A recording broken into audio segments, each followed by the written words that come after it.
So someone who's very Amaru comes with either a supernova or a G8A1, so a shotgun or an LMG.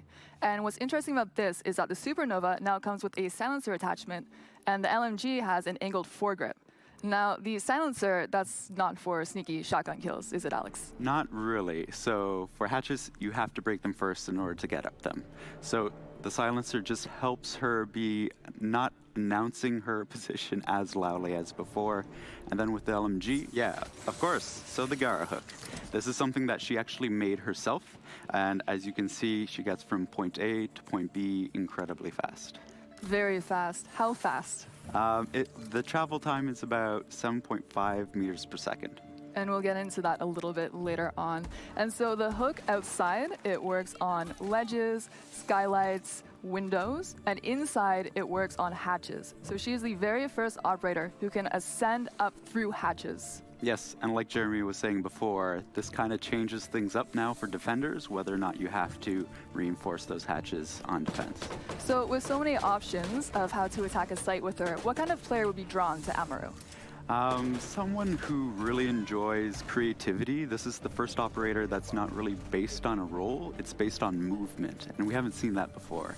So there's going to be a lot of freedom with that, and I think players who are very well accustomed to our maps will really enjoy it. So creative players, and again, it doesn't really matter what operator you go out with, because she has synergy with all operators, really. It's really about playing with your team, making sure that they're droning so that you know where you're going, where you need to be. It'll be a really good team play operator. All right, so let's talk about her loadout. And then a really strong counter to her is actually just map awareness and sound awareness.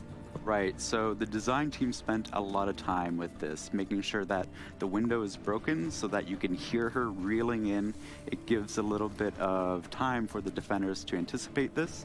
And so if you have that one-on-one confrontation with an Amaru bursting through a window, usually the Amaru will lose 70% of the time just because of the noise she makes and the readying time of her weapon.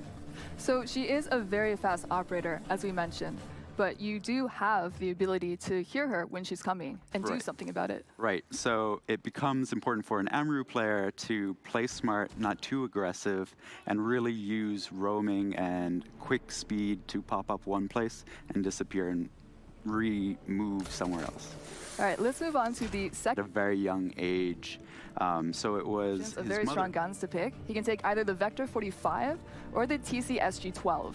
Right, and so the shotgun actually comes with an ACOG, which means he can have very long lines of sight in triggering his canisters, and both weapons actually play well with his ability to either anchor or roam.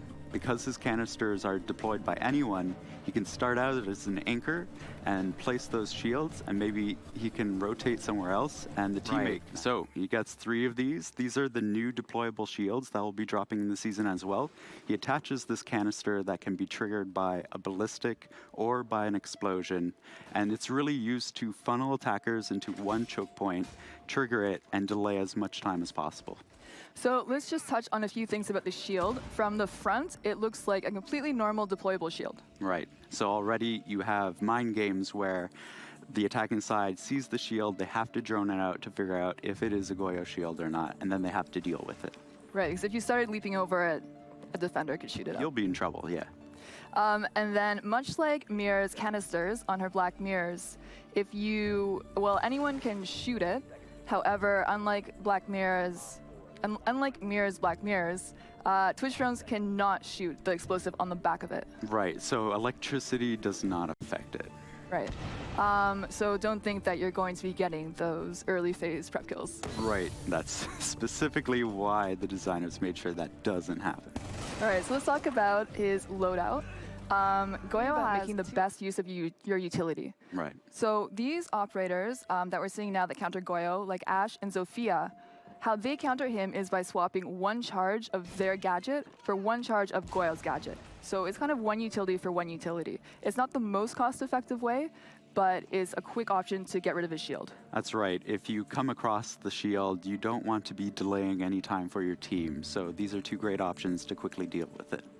And then moving on to kind of a similar counter to Goyo, using consumables, so using frags to take out the shields, is another way you can get rid of them. Right, and it means that you don't have to rely on that Ashe or Zofia. You can have some versatility in dealing with these stalling tactics. But one of the most cost-effective ways of dealing with Goyo is taking operators like Buck or Sledge, and then using the charges on their gadget to get verticality on Goyo's shield, and then just shooting it. Yeah, and this becomes really important for a good Goyo player to make sure they're placing these shields in places that you can't get those line of sights vertically. You can't destroy the floors and then get that nice angle on it. And of course, just anyone shooting it with a bullet is very cost-effective. That will absolutely do it. So that is the Canal has not been available in the ranked playlist for almost 2 years, so since September 2017.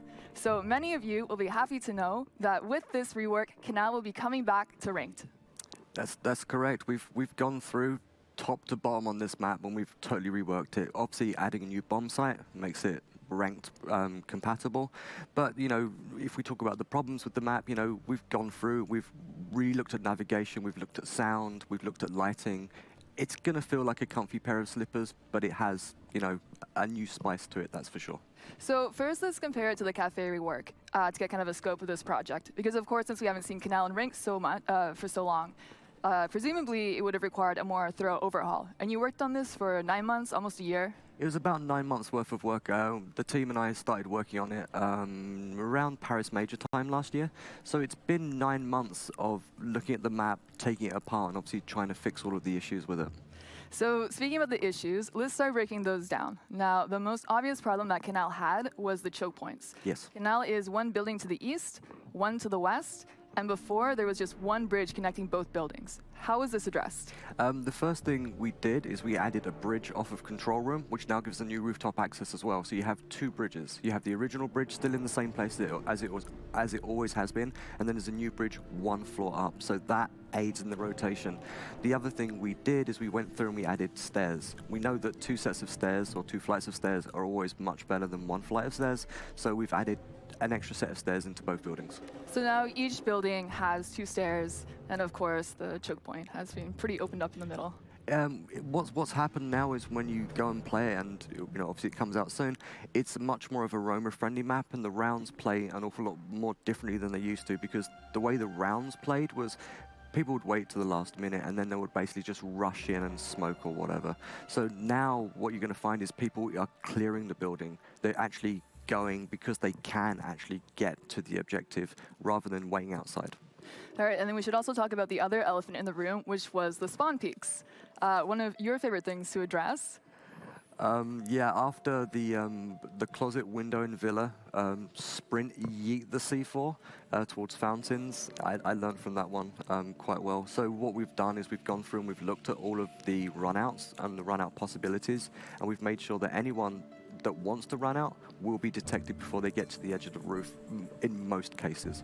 So if you really have your heart set on running out, you still can, but you'll be detected, so it turns into more of a 1v1 scenario. Yeah, it still can be done. You know, yesterday we were playing with a bunch of the creators, and you know, they will run out on you, and they did. But you know, it becomes a one-on-one. It's possible, but it's dangerous. Right. So it's a little bit more skill, which I think is what you're going for. Yes. All right, awesome. And then, of course, as you mentioned, Canal also received a lot of the same upgrades that the Cafe rework had, which is like sound propagation, destruction is a lot more clear now, lighting updates as well.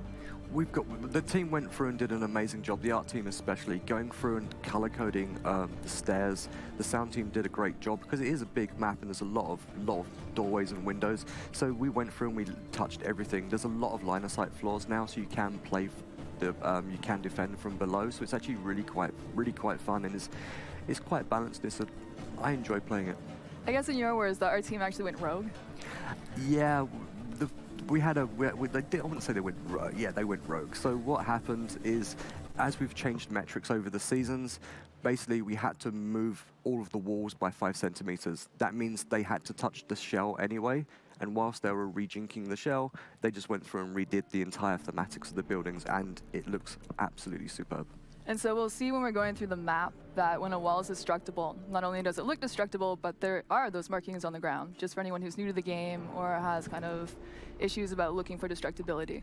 So now what we're going to do is we are going to start breaking down every single bomb site on Canal. And we're going to start with the second floor. So are you ready through the entire map, Jeremy? I'm good to go.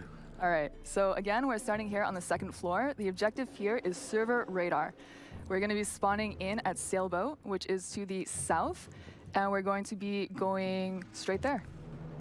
So the spawn points in this map haven't actually changed at all. So there's still the three major spawn points, sailboats, floating docks, and construction. There's new art assets, nothing too serious, but there is some new stuff to block lines of sight. We're going to go in through reception.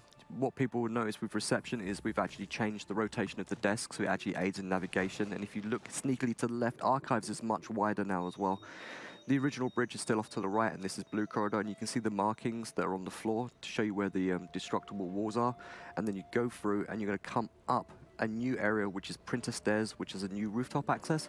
And this access, on the right, there's a window, and then you have the new tunnel that goes to control room. Now, control room radar used to be one massive plant zone. So what we've done is we've actually split it down. Renovations are still there. I know people love renovations on the soft wall. So the plant zone is actually much smaller, so people have to commit. All of the blue walls here are destructible. Then you're into red corridor, going towards green stairs, and then you're going into server. Now, server used to have the corridor around it. We removed it because you get confused. So the bomb sites are side by side. You can blow the walls and have a lot of rotation. It's line of sight, and there's which is Coast Guard Meeting Lounge, and then there is one to the east. I have that backwards. There's one to the east, and no, I have that right. Okay. It's maps and security. Yeah, we're going to maps and security, and we're going to go up to the second floor first, and then we're going to go down to the first floor. So maps and security had maps hasn't really changed too much, but people will recognize it. Construction, everyone's going to remember, it hasn't actually changed all that much. There's a few new props, but the path is still the same from the spawn points. You'll see the nice new red stairs that are covered to stop people come running down and doing early kills. You will get detected by the time you're at the bottom. You come in through construction entrance, and then we have the entrance, and if you go hard right, you're going to green stairs, back up to server again. Now, what's really nice about this is with the stairs and the walls, it's really easy to call out, and it's actually much easier for people to navigate because it's just cleaner and much nicer for the players. You blow the hatch and you can drop straight into security. Now, with security, if you remember, there used to be a locker room. That's changed. We've put a door through now, so you can actually go between the two bomb sites, between maps and security. And then the kitchen is still off on the right-hand side. You'll notice there is actually a window in projector just to the side, so you can still get So you're going to spawn in construction again, so this is a bit of a longer route to take. And instead of going up to the second floor first and then working our way down, we're going to go from the basement. So everyone remembers Coast Guard meeting. There's been a number of significant changes to this area, but it's still going to feel quite familiar. So we're off at Coast Guard again. You can obviously see the wonderful submarines that are docked there. You come through, and the route we're going to take is we're going to go down into Garage. Garage is now external rather than being internal, with the doorway to the red stairs on the left-hand side. So this is now, a place where the defenders can't go. So we've closed it up a little bit. Obviously, we're underneath the new bridge. You can see the windows that go up into football, and we're going to go into lockers. Lockers hasn't changed a great deal. Everyone will remember it, and it goes through to showers. You go up the hatch with Amaro's hook, and then you're straight into football. Half of this room is destructible floor, half of it isn't, but there's a lot of destructible walls. Then you come across Blue Corridor into Coast Guard meeting. Everyone will remember the 145-degree wall that's actually in the map, which is the split between the two rooms. Go through complete line of sight floor here, and then what people will notice is archives has had an changed. objective before. Of course, this brings the total number to 4, making it ranked playlist compatible. For this one, we're going to start by spawning in the northwest at Floating Dock, and we are going to make use of a new tunnel to get on site. Ah, the tunnel, yes. So this area's changed quite a lot. Everyone will remember Coast Guard suppliers. It hasn't changed. It looks exactly the same, but we've rejinked a little bit. When you start a floating dock, you can now go up right. There's a path that leads up to car park, and you can drop down into Forklift Alley. There's a new tunnel that goes all the way through to the car park as well, and all of this has been completely reworked. So you've got the new shell, you've got diving alcove, and what we're about to do is jump into diving, which is a new room. In the far right-hand corner behind the scuba gear, there's the set of stairs that leads all the way up to printer. So it goes yellow stairs, blue stairs, up into printer. You have a tunnel that comes all the way from diving all the way through to in between showers. So if you're getting pinched, you can drop into the tunnel, but you have to be careful because obviously defenders or attackers everyone can use it. You come through bathroom into the basement corridor, and then you're into boat supplies. This will look very familiar to people because it hasn't changed all that much. Obviously there's a bomb hatch there, and we go into kayaks, which is a new room and a new bomb site, which is really good. The white walls are all destructible, so we've color coded that, and then you have diving. So you've got